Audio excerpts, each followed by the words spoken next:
மக்களே வணக்கம். நான் உங்கள் மருது. இந்த பதிவு எதுக்குன்னா, இயற்கை விவசாயத்தில் நம்மளோட அனுபவத்தில்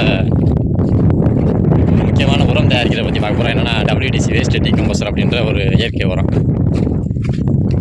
அது வந்து நம்ம எப்படி தயாரிக்கிறோம் அப்படின்ற பற்றின பதிவு இந்த வீடியோவில் பார்ப்போம்.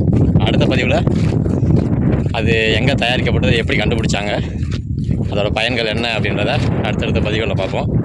முக்கியமாக இயற்கை விவசாயத்தில் நான் இது வரைக்கும் விடாமல் பிடிச்சிக்கிட்டே வர்றதுன்னா அது நம்ம அந்த WDC மெயினாக, அதுக்கப்புறம் மீன் அமிலம், அதுக்கப்புறம் வேப்பெண்ணெய் கரைசல் அப்படின்ற ஒரு சில விஷயங்களை நான் தொடர்ந்து பயன்படுத்திக்கிட்டே வரேன். நல்ல ரிசல்ட்டும் நான் பார்த்துக்கிட்டு இருக்கேன்.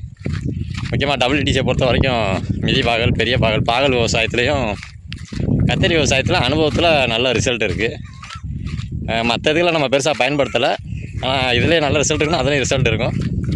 பாகல் விவசாயத்துலேயும் கத்தரி விவசாயத்துலேயும் அளவுக்கு அதிகமான காய் திறனையும் அந்த சொரட்டை அடிக்கிறது, செவட்டை அடிக்கிறது, அந்த மாதிரி பிரச்சனைகள்லாம் அந்த இதில் கண்ட்ரோல் ஆகுது. சரி, இதை அடுத்து பார்ப்போம். இதை எப்படி தயார் பண்ணுறத இந்த வீடியோவில் பார்த்துருவோம். அதுக்கு முன்னாடி நீங்கள் நம்ம சேனலுக்கு புதுசாக நம்ம சேனலை சப்ஸ்கிரைப் பண்ணிடுங்க. இப்போது WDC தயார் பண்ணுறதுக்கு முக்கியமாக 3 விஷயம் தான், டக்குன்னு சொல்லி முடிச்சிடுறேன்.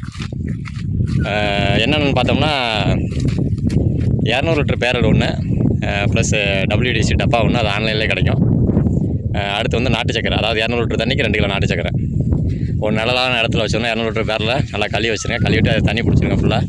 கடைசியாக 2 கிலோ நாட்டு சக்கரையை போட்டு ஒரு கலக்கிறீங்க, நல்லா தண்ணியில் கரையிற மாதிரி கலக்கிட்டு, கடைசி அந்த டப்பாவில் உள்ள ஜெல்லு மாதிரி இருக்கும். அதாவது அந்த டப்பாவில் கீழே அடிப்பாகத்தில் தான் இருக்கும், ஒரு 1/2 இன்ச்சு கணத்துக்கு இருக்கும் அந்த டப்பாவில் அந்த ஜெல்லு வந்து. அதை எடுத்து போட்டுவிட்டு, அதாவது ஒரு குச்சியோ இல்லை ஏதோ ஒரு சின்ன பைப் மாதிரி கைப்படாமல் அதை எடுத்து அந்த தண்ணியில் போட்டுவிட்டு கலக்கி விட்டுருங்க. அதாவது ஃபஸ்ட்டு ட்ரம்மை வச்சுருங்க, அடுத்து 200 லிட்டர் தண்ணியை ஃபில் பண்ணிடுங்க. அதுக்கப்புறம் 2 கிலோ நாட்டு சக்கரையை போட்டு கலக்கிடுங்க, நல்லா கரையிற மாதிரி. தண்ணி நல்லா டார்க் ப்ரௌன் ஆகிரும். அதுக்கப்புறம் அந்த ஜெல்லை உள்ள ஒரு குச்சியை அதை ஒன்று கழுவிட்டு அதை எடுத்துவிட்டு அதையும் விட்டு கலக்கிட்டு ஒரு நிழலான இடத்துல வச்சு மேலே ஒரு காட்டன் துணி மாதிரி வச்சு மூடிடுங்க. சணல் சாக்கோ இல்லை காட்டன் துணி வேஸ்ட் ஈஸ்ட் இருக்க மாதிரி அந்த மாதிரி ஏதாவது வச்சு மூடிட்டு காலையிலையும் சாயந்தரமும் கலக்கி விட்டுக்கிட்டே வரணும். ஒரு வாரத்தில் தயாராகிடும். ஒரு வாரத்தில் நம்ம மருந்து பயன்படுத்துறதுக்கு தயாராகிடும். தொடர்ந்து நம்ம அடுத்தடுத்து ஸ்ப்ரே பண்ணலாம், தண்ணி வழியாக விடலாம். மிதிபால் விவசாயத்தில் அது தொடர்ந்து பயன்படுத்திக்கிட்டே இருக்கும். நல்ல ரிசல்ட் இருக்குது.